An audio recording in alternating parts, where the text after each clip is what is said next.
transplantes.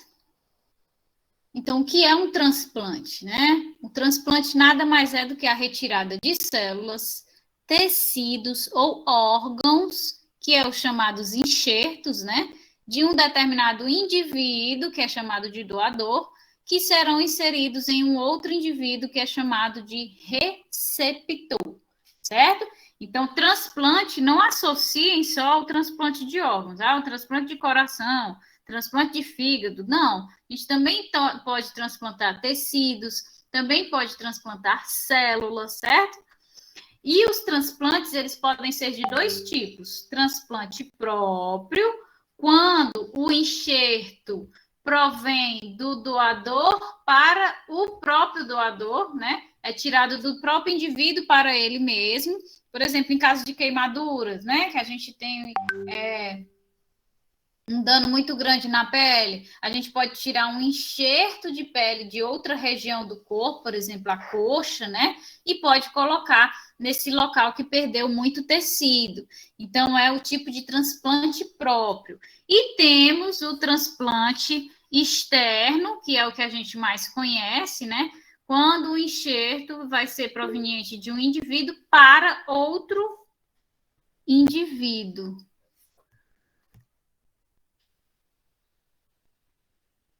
Isso, exatamente. É aqui? Não, não é aqui. Peraí.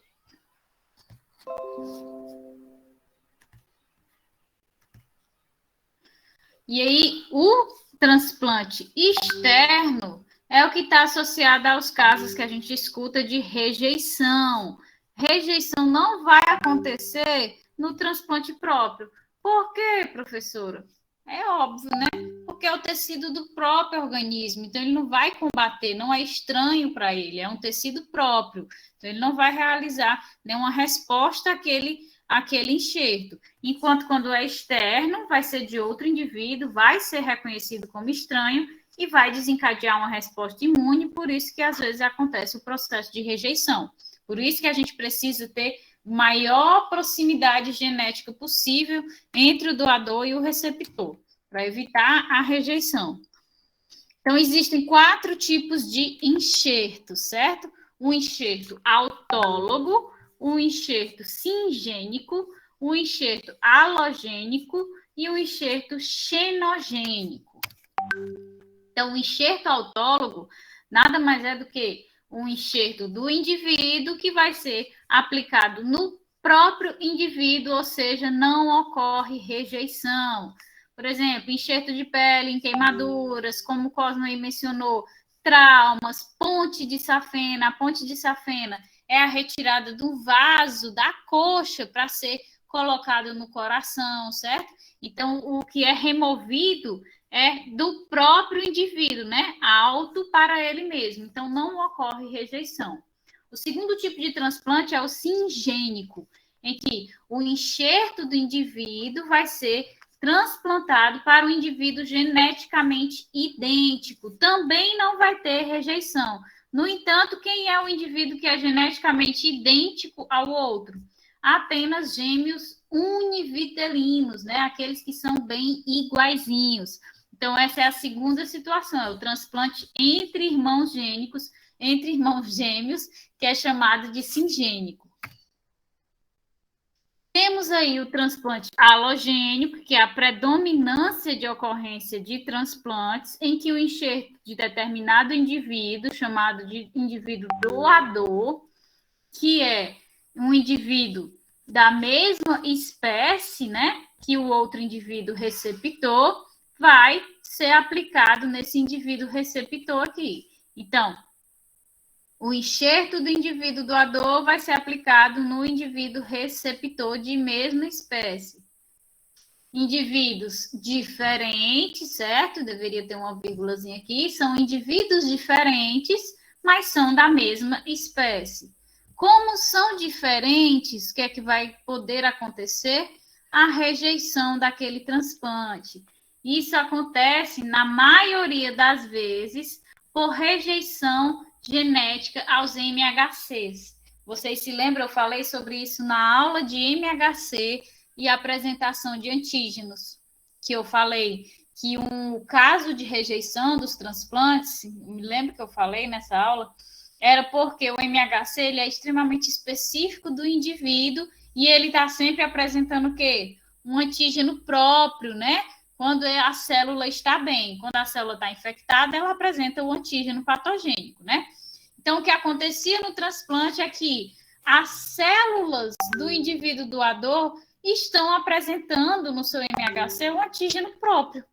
Mas aquele antígeno próprio é próprio do doador, né? Não é próprio do receptor. Então, o organismo receptor reconhece aquele antígeno do doador, aquela proteína do doador, que é uma proteína própria do doador, como um antígeno, né? Como algo que desencadeia a resposta do sistema imune. E aí começa a atacar aquelas células, causando a rejeição do órgão. Então, por isso que a gente precisa ter a maior similaridade genética possível para minimizar essa rejeição, como também, né, utilizar-se de imunossupressores para que o sistema imune ele fique realmente debilitado e não tenha uma capacidade de combate muito elevada, certo? Então, quanto maior a proximidade genética, menor vai ser a rejeição e maior o tempo funcional daquele enxerto transplantado, ok? Foi o que a gente viu nos exemplos anteriores. O autogênico, se é do indivíduo para ele mesmo, então vai ser a mesma sequência genética. Então, obviamente, não vai ter problema nenhum no transplante. Indivíduos gêmeos univitelinos, idênticos geneticamente, né? Então também não vai haver rejeição. Então a gente já observa que a rejeição ela está associada por diferenças genéticas. Então, quanto maior essa proximidade genética entre os indivíduos, quanto mais similares eles forem geneticamente, menor vai ser a rejeição. Se eu diminuo a rejeição àquele órgão transplantado, eu aumento o tempo funcional daquele órgão no indivíduo, prolongando a vida daquele indivíduo. E o último tipo de transplante é o transplante xenogênico, que um enxerto de determinado organismo vai ser colocado em um organismo de outra espécie. Isso tem uma rejeição muito elevada, né? Porque, obviamente, a diferença genética é gigantesca de uma espécie para outra. É o projeto que a gente tem na UFC, né, da pele de tilápia, que usam a pele de tilápia para ajudar na regeneração da pele de pessoas com queimadura. Então, é um enxerto do organismo tilápia que vai ser utilizado no Homo sapiens, né, nos humanos, para ajudar na recomposição da estrutura epidérmica do indivíduo. Então, a probabilidade de ter a rejeição é muito elevada, principalmente, mas isso cai nesse projeto lá da tilápia, porque ele também tem a capacidade de regenerar, ou seja, de curar. Ele não vai substituir a pele do indivíduo, né? Ele atua como um curativo sobre as queimaduras do indivíduo, ajudando na regeneração, porque ele tem também essa capacidade curativa, certo? Então, autogênico do indivíduo para ele mesmo, singênico entre gêmeos, halogênico de um indivíduo para outro indivíduo diferente e xenogênico de uma espécie para outra espécie. Então, aqui é só para a gente visualizar. Aqui a gente tem um exemplo de um enxerto singênico, né? Em que nós temos dois indivíduos geneticamente iguais. Eu removo aqui um enxerto desse indivíduo e coloco no indivíduo que é geneticamente igual a ele. Eu não tenho rejeição, né? Porque são geneticamente iguais. Então, a gente tem um enxerto singênico. Aqui eu tenho um enxerto completamente halogênico que vai ser rejeitado. Então, eu tenho aqui um indivíduo com uma composição genética, eu tiro o enxerto dele. E eu venho colocar aqui nesse segundo indivíduo, que é completamente diferente geneticamente, e a gente vê aí que ocorre a rejeição imediata. Por quê?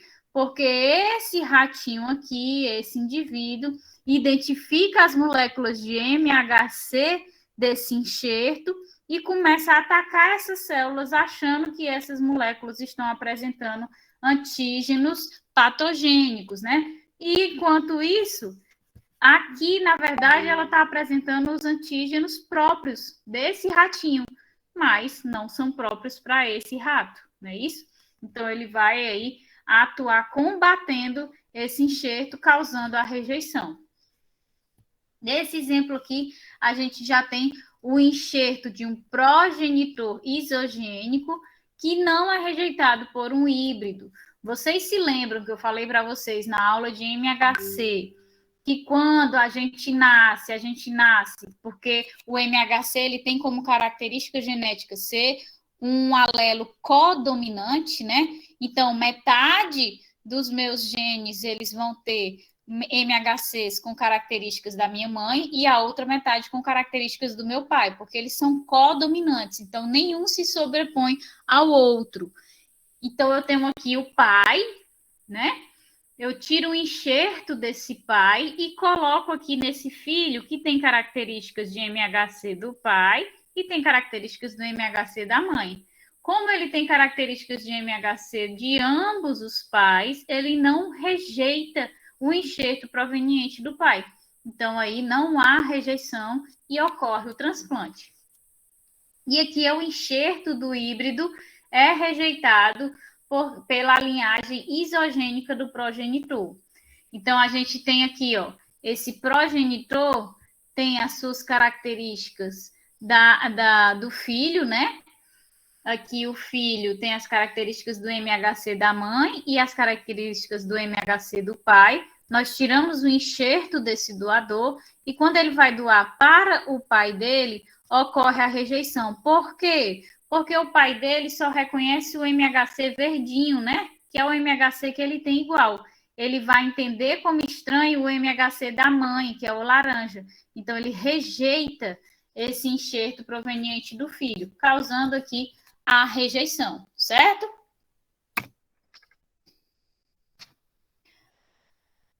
Então, o que é a imunossupressão que eu venho falando, que é o que é de fato utilizado no processo de transplante para tentar diminuir esses processos de rejeição que acontecem tão frequentemente. Então, a imunossupressão nada mais é do que diminuir a capacidade do nosso sistema imune a responder àquele antígeno do enxerto, que ele reconhece como estranho, certo?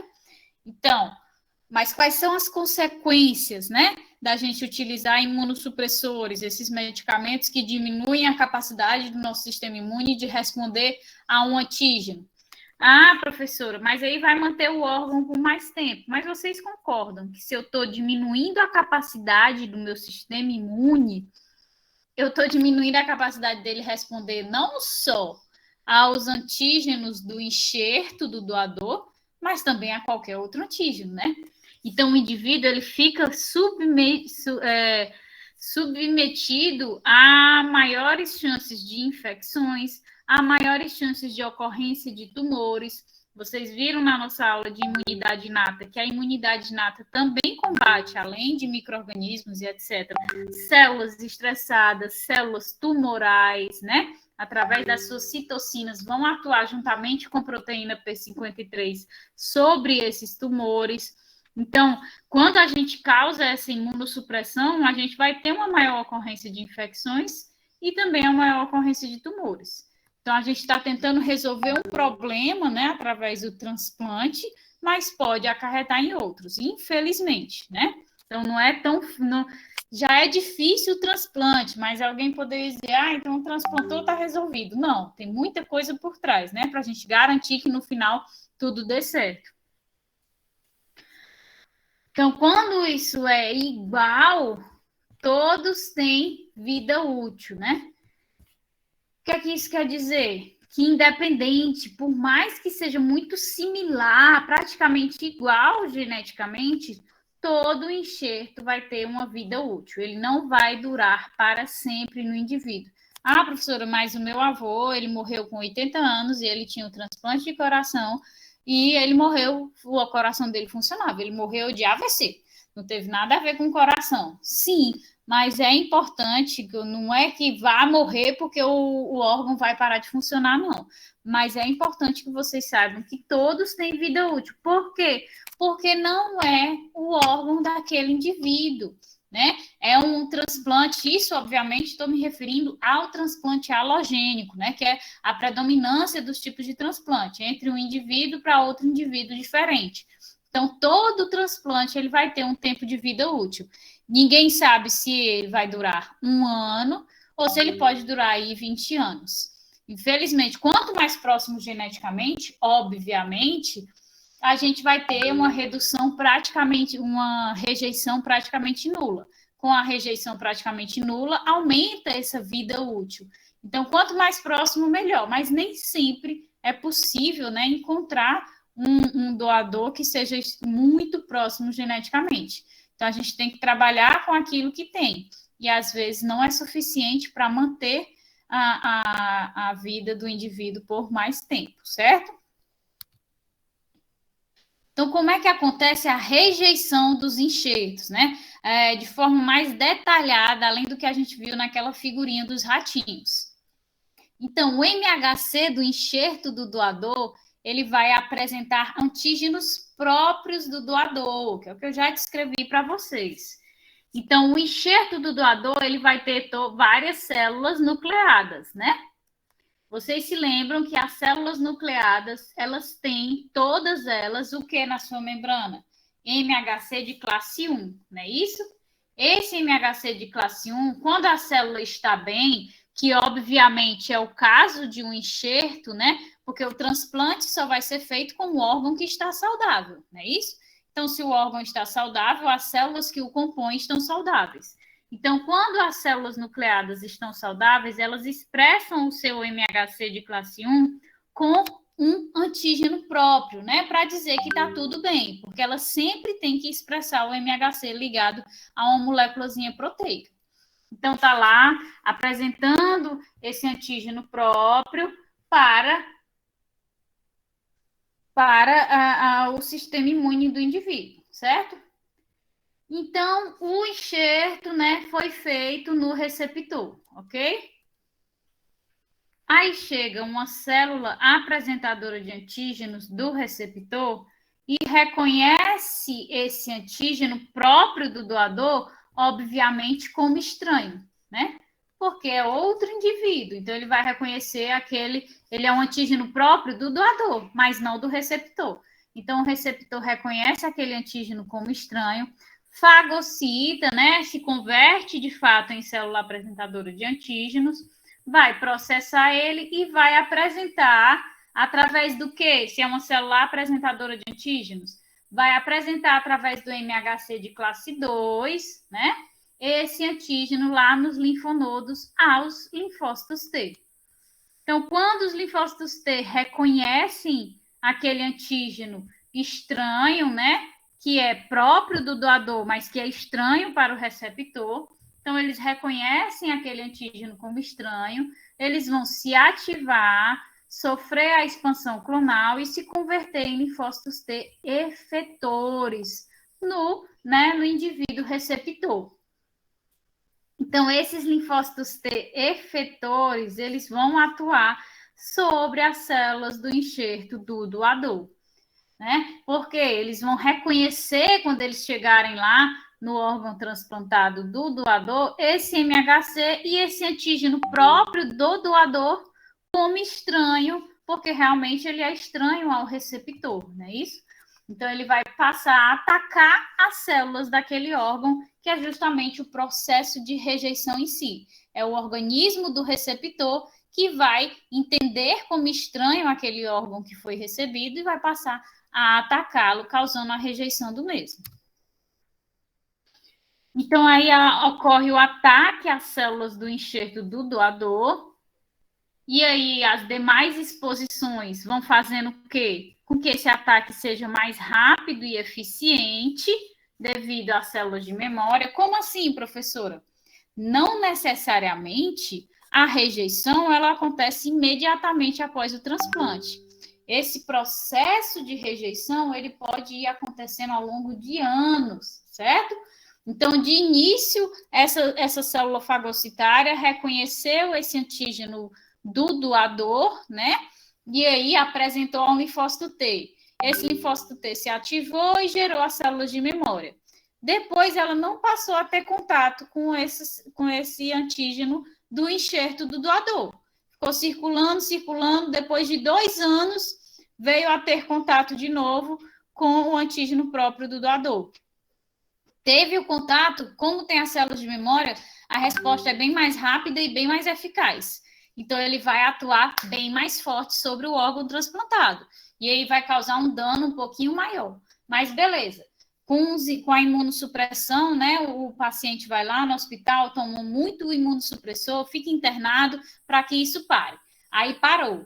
Aí volta, aí depois de 4 anos a célula vem ter contato de novo com aquele antígeno próprio daquele órgão doador. E aí ela já gerou agora 2 vezes as células de memória. Então, cada vez a resposta vai ficando mais forte, mais impactante, mais eficaz, que é justamente isso que acontece na imunidade adquirida, não é isso? Então, essa resposta vai ficando mais eficaz e à medida que vai acontecendo aí, o ataque vai ficando mais rápido e mais eficiente. Então, a degradação vai ficando maior no órgão transplantado. Então, a degradação do enxerto, ela vai se acelerando à medida que o tempo vai passando, porque o nosso sistema imune vai cada vez gerando as células de memória e vai se expondo ao antígeno do doador à medida que vai acontecendo o processo de rejeição, certo? Então, é assim que a rejeição acontece. Professora, mas me diga uma coisa, a senhora não disse lá na aula de MHC e apresentação de antígenos, que tanto o MHC de classe 1 como o MHC de classe 2, quando ele vai reconhecer o antígeno que está sendo apresentado via MHC, ele não tem que ser específico apenas para o antígeno, ele também tem que ser específico para o MHC de classe 1 ou de classe 2. Então, o TCR ele tem que encaixar no antígeno e no MHC. Se o MHC é de outro indivíduo, como é que ocorre esse encaixe do TCR? Como é que vai desencadear essa resposta aí? Então, como é que acontece? Me explique. Então, é isso aqui, ó. O MHC mais o antígeno próprio tem a capacidade de simular o MHC do receptor, certo?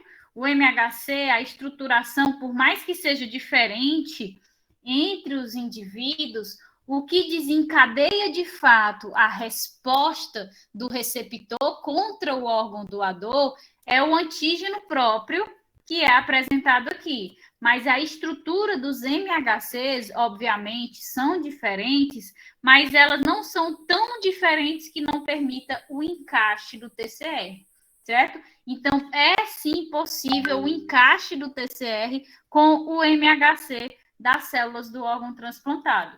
Então, o que vai de fato aqui desencadear sim ou não a rejeição ao enxerto é o antígeno, e não aqui o MHC, porque ele consegue encaixar perfeitamente? Não, mas ele tem a capacidade de simular o MHC do receptor, permitindo esse encaixe. E aí o antígeno do enxerto vai ser reconhecido como estranho, né? Porque de fato porque ele é o antígeno próprio do doador, e como permite o encaixe do TCR, a gente viu lá, né? Que para que haja o reconhecimento, a gente precisa de quê? TCR ligado ao antígeno e a MHC. Fora isso, coestimulador ligado aqui o coestimulador ligado ao CD4 ou ao CD8, certo? Então, e essa restrição do TCR, ela não acontece de forma tão fixa, que impeça a interação do TCR com o MHC. Ele consegue encaixar, não tão perfeitamente como uma chave fechadura, mas ele permite o encaixe, a interação entre essas duas estruturas, certo? Então, aqui, ó, a gente tem o MHC halogênico, certo? Ou seja, o MHC da célula do doador, né? Da célula do órgão que foi transplantado, e aqui é o TCR do linfócito T. Então, o MHC próprio da célula T, reconhece a estrutura formada por ambas as moléculas halogênicas e os peptídeos ligados. Então, tem essa maleabilidade no TCR, né? No receptor aqui de antígenos da célula T, que permite a interação entre esse MHC e o antígeno que faz o encaixe aqui ser reconhecido. Do mesmo jeito aqui, esse MHC reconhece a molécula de MHC halogênica, cuja estrutura se assemelha ao complexo MHC próprio peptídeo estranho, né? Então, a gente tem aqui o MHC halogênico, que é outra via aqui, em que ele, só o MHC é que simula o antígeno e o MHC na própria estrutura. Então, qual é a diferença entre esse reconhecimento dessa situação e dessa situação? Nessa situação aqui, o antígeno e o MHC se complementam, tá vendo? Para interagir com o TCR. Nessa situação, apenas o MHC que está interagindo com o TCR. Ele está simulando aqui, ó, nessas cabeças azuis, o antígeno. Mas, na verdade, o antígeno é só isso aqui, ó. Essa linha que entra aqui. Então, é muito azar, né? Além da pessoa receber o órgão transplantado e ter todas as questões de rejeição, o MHC do doador é um MHC que encaixa perfeitamente com o TCR dos linfócitos T. E aí desencadeia a resposta. Nessa situação aqui, pelo menos ele precisa tanto da estrutura do MHC quanto da estrutura do antígeno. Ele vai precisar dos dois para que ocorra aí o reconhecimento e desencadeie a rejeição. Nessa situação aqui é pior, por quê? Porque ele só precisa do MHC. Ele não precisa nem do antígeno específico para desencadear a resposta de rejeição, certo? E agora a gente vai finalizar só vendo os mecanismos de rejeição do enxerto transplantado. Então, os mecanismos efetores de rejeição, eles são classificados de acordo com as características histopatológicas, ou seja, do tecido, da rejeição e da evolução temporal. Então, a gente tem a rejeição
compreender melhor a oclusão trombótica dos vasos.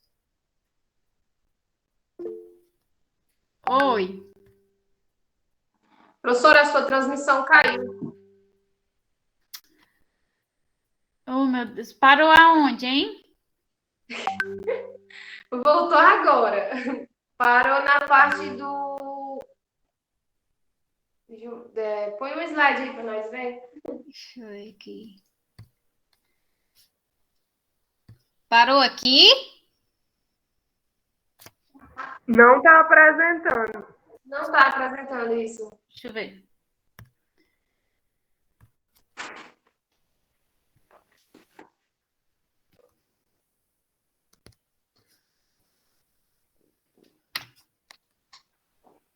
Ó, aqui. Isso. Mas eu cheguei a falar. Sim. A senhora estava falando da diferença das duas estruturas. Pronto. Então vamos lá, de novo. Pronto, eu já tinha mostrado cada um e eu ia explicar Qual era a diferença entre essas duas? Ambas consistem no mesmo processo, né? Ocorre o reconhecimento que vai desencadear a rejeição. Mas o que é que muda entre cada uma delas? Nesse primeiro exemplo aqui, é necessário o MHC, a estrutura do MHC e a estrutura do antígeno para que ocorra o reconhecimento pelo TCR, né? Então, e essa segunda estrutura aqui, o que é que tem? Apenas a estrutura do MHC é suficiente para que ocorra o reconhecimento pelo TCR. Você vê que o antígeno é só isso aqui, ó. Então, essa situação é a situação pior, né? Porque ela não depende do antígeno. Aqui ela depende de duas coisas. Depender de duas coisas para desencadear o processo de rejeição é melhor do que depender de só uma para desencadear esse processo de rejeição, né? Então, a gente tem aqui esse TCR que reconhece a estrutura do MHC e do antígeno, e aí ele faz o reconhecimento e desencadeia a rejeição, e nessa situação pior aqui, ele só precisa reconhecer a estrutura do MHC para desencadear o processo de rejeição. Ele nem precisa do antígeno para desencadear essa rejeição, certo? Então, como a gente vem debatendo a rejeição, a gente tem 3 mecanismos efetores de rejeição, certo? Esses mecanismos são classificados de acordo com as características histopatológicas da rejeição e da evolução temporal. Então, a gente tem 3 tipos de rejeição: rejeição hiperaguda, rejeição aguda e rejeição crônica. Então, a rejeição hiperaguda é aquela que vai acontecer minutos ou dias após a realização do transplante, né? É aquela que é bem imediata. E como é que ocorre essa rejeição? Ela é caracterizada pela oclusão trombótica dos vasos que irrigam o enxerto, ou seja, o órgão doado. Então, o corpo ele vai responder àquele órgão, né? Combater aquele órgão, achando que ele é... Achando não, ele é estranho ao organismo, né? Mas ele acha que todo elemento estranho ao organismo é danoso ao organismo. Então, ele responde como? Formando trombos nos vasos sanguíneos, impedindo a circulação de sangue no local.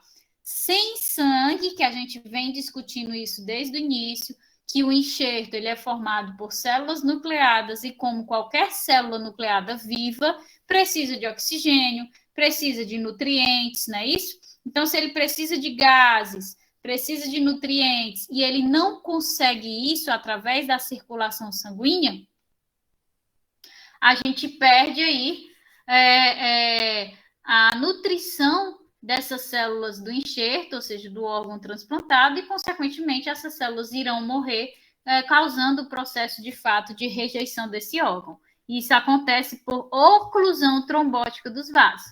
Essa é a principal característica da rejeição hiperaguda, que ela bloqueia a circulação sanguínea, ou seja, os nutrientes e gases para essas células que compõem esses órgãos.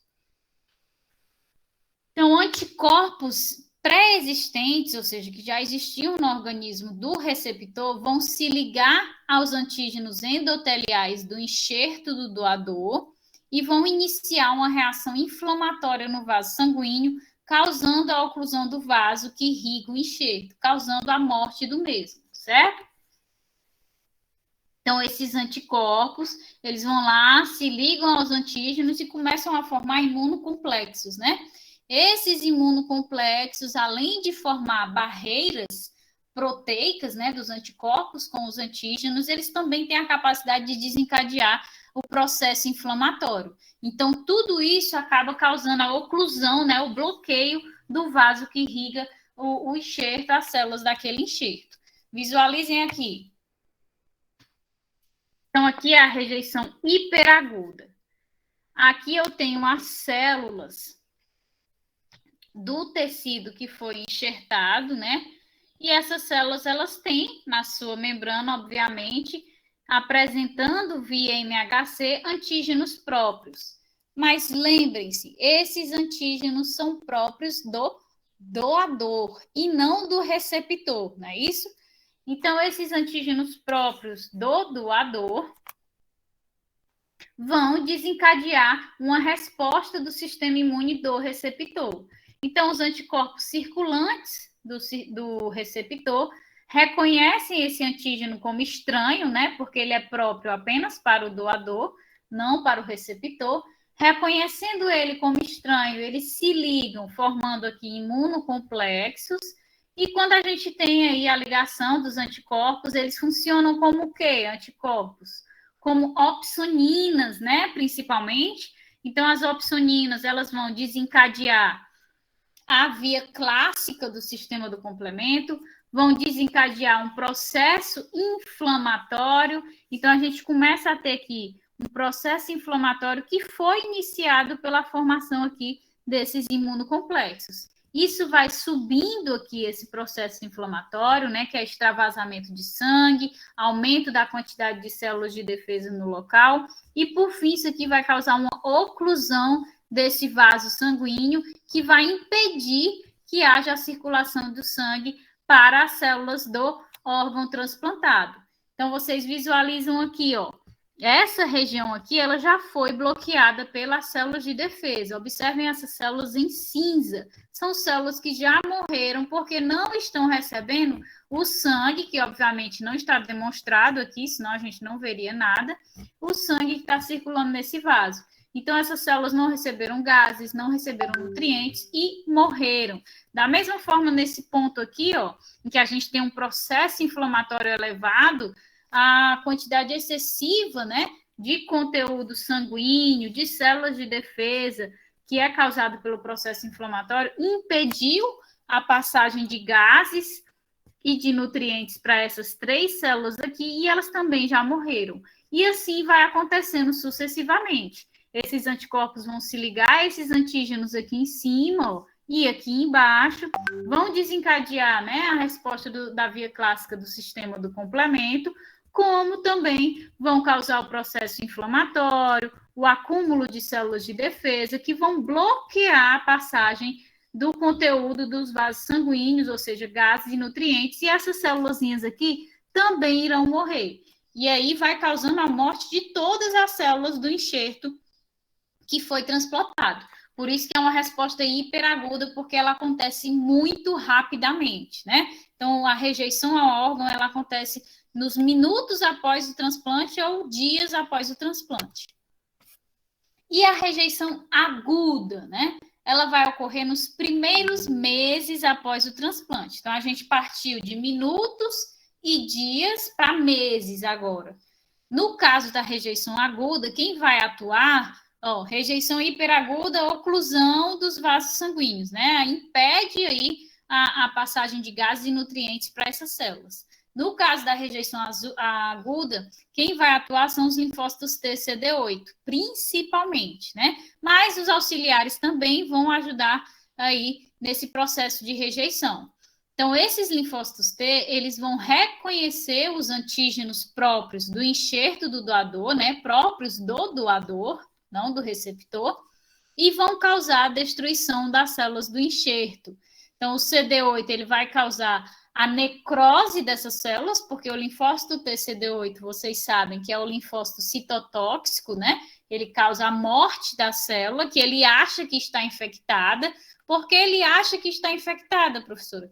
Ele não reconheceu o antígeno como estranho, porque o antígeno ele é próprio apenas do doador, mas para o receptor é um antígeno estranho. Então, ele acha que aquelas células estão infectadas por aquele antígeno e causa a morte daquelas células. Principalmente os linfócitos T citotóxicos, ou seja, CD8, é quem vai atuar sobre essas células, né? E essa atuação, ela leva esse tempo aqui de meses para, de fato, finalizar. E os linfócitos TCD4 também atuam? Também atuam. Então, eles vão reconhecer o antígeno como estranho e vão, através da secreção de citocinas e etc., desencadear uma inflamação aguda. E a inflamação vai fazer aquele processo de oclusão dos vasos, né, relacionado à rejeição hiperaguda, só que eles atuam em bem menor quantidade do que o CD8. Por isso que leva mais tempo para que ocorra, de fato, a rejeição do transplante.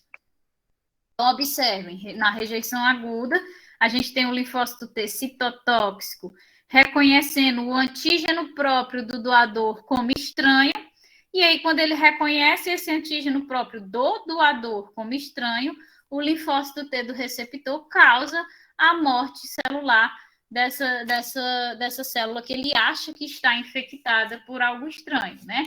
Além disso, nós temos o linfócito T CD4, né, que desencadeia o processo inflamatório, que vai garantir aqui que crie-se uma barreira que impede o fornecimento de gases e nutrientes a essas células, que também vai causando a morte das células do enxerto, certo?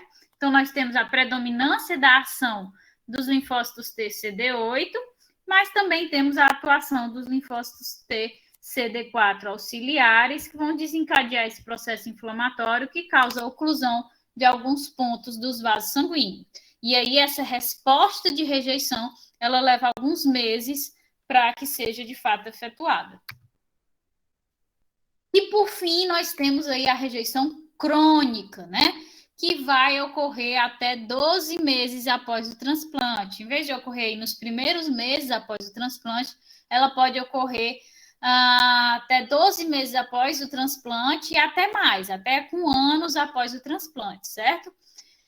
Quem é o principal responsável pela rejeição crônica são os macrófagos, certo? Os macrófagos que são as nossas principais células fagocitárias. Esses macrófagos, eles vão sintetizar constantemente citocinas que induzem uma inflamação crônica. Então, o indivíduo, ele está sempre inflamando os tecidos, né? E o que é que a gente sabe do processo inflamatório? Que dentro do processo inflamatório, a gente tem também, no final da inflamação, a proliferação de células musculares lisas que vão aí recompor aquele tecido que foi danificado no processo inflamatório. A gente sabe que a inflamação tem os 5 sinais, e o quinto e último, que nem sempre acontece, mas que no caso de uma inflamação crônica, ele acontece, é a perda de função do tecido. Então, essa perda de função do tecido, né, as células que foram perdidas ali, elas são repostas através dessas células musculares lisas. Então, esses macrófagos estão constantemente secretando as citocinas que induzem a inflamação. O processo inflamatório, como a gente já viu na rejeição hiperaguda e aguda, ele causa alguns pontos de oclusão dos vasos sanguíneos, né, impedindo a nutrição das células do enxerto. E, além disso, né, quando essa inflamação começa a melhorar, ele vai e prolifera células musculares que obstruem mais ainda os vasos desse tecido do enxerto, causando a morte do mesmo. Então, a diferença da rejeição hiperaguda para a crônica é que a obstrução total desses vasos, ela não é desencadeada pela uma inflamação exacerbada logo no início do transplante. Ela vai sendo desencadeada aos poucos pela proliferação das células musculares que ocorre aí para repor essas células do tecido que está submetido ao processo inflamatório. Então, ele é bem mais lento, esse processo ele leva bem mais tempo de ocorrer do que no caso da rejeição hiperaguda. Aqui. Então, a gente tem um processo inflamatório ocorrendo constantemente. Quando começa a melhorar, né, ele vai e inflama de novo, certo? Que é desencadeado pelo macrófago, que vem aqui e reconhece as células do enxerto como antigênicas e começa a secretar citocinas. Então, essas citocinas desencadeiam esse processo inflamatório. Quando esse processo começa a melhorar, aí vai secretar as células musculares lisas para aí repor os pontos que foram danificados no processo inflamatório. E aí você acha, não repôs as células porque acabou o processo de inflamação, mas aí ele vem e reconhece de novo a célula como estranha, e aí começa todo o processo inflamatório de novo. Então, é por isso que, aos poucos, vai criando todas essas voltas aqui de células musculares lisas, porque vai se mantendo esse processo de inflamação, reposição com células musculares lisas, e aí desencadeia inflamação de novo, reposição com células musculares lisas, e aí reconhece e desencadeia o processo inflamatório de novo, e assim sucessivamente. Isso vai reduzindo a capacidade aqui, o calibre desse vaso sanguíneo, vai reduzindo a capacidade de transporte do sangue, né? Porque reduz o volume que está passando, e as células do enxerto, elas vão perdendo drasticamente a quantidade de gases e também de nutrientes para se manterem vivas, para manter o tecido do enxerto saudável.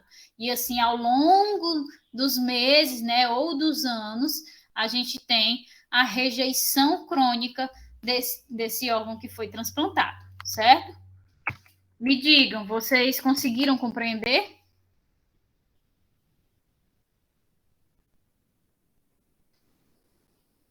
Sim. Show de bola. Pessoal, é o seguinte, última aula ao vivo, né? Porque a gente já está 10 horas da manhã, já eu não vou continuar com os outros 2 conteúdos que faltam. Então, os outros 2 conteúdos, eu vou mandar as aulas que eu tenho para vocês gravadas. Estou com pena de quem não conseguiu assistir a aula ao vivo por causa desse problema, agora que não gravo mais.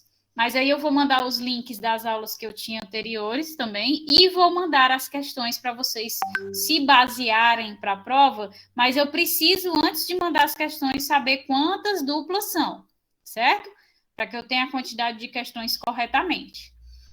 E, para finalizar, desejo tudo de melhor para vocês, que vocês cresçam como profissionais, como pessoas também. Foi ótimo dar aula para vocês, acho vocês super participativos, empenhados mesmo. Eu adoro dar imunologia, eu gosto de verdade. Então, muito obrigada por estarem em todas as aulas participando. E aí, quem sabe, né, retorno outro momento, viu? E aí, dia 4 é prova. Apesar de eu não estar mais vinculada à URCA, eu vou fazer a prova de vocês, viu?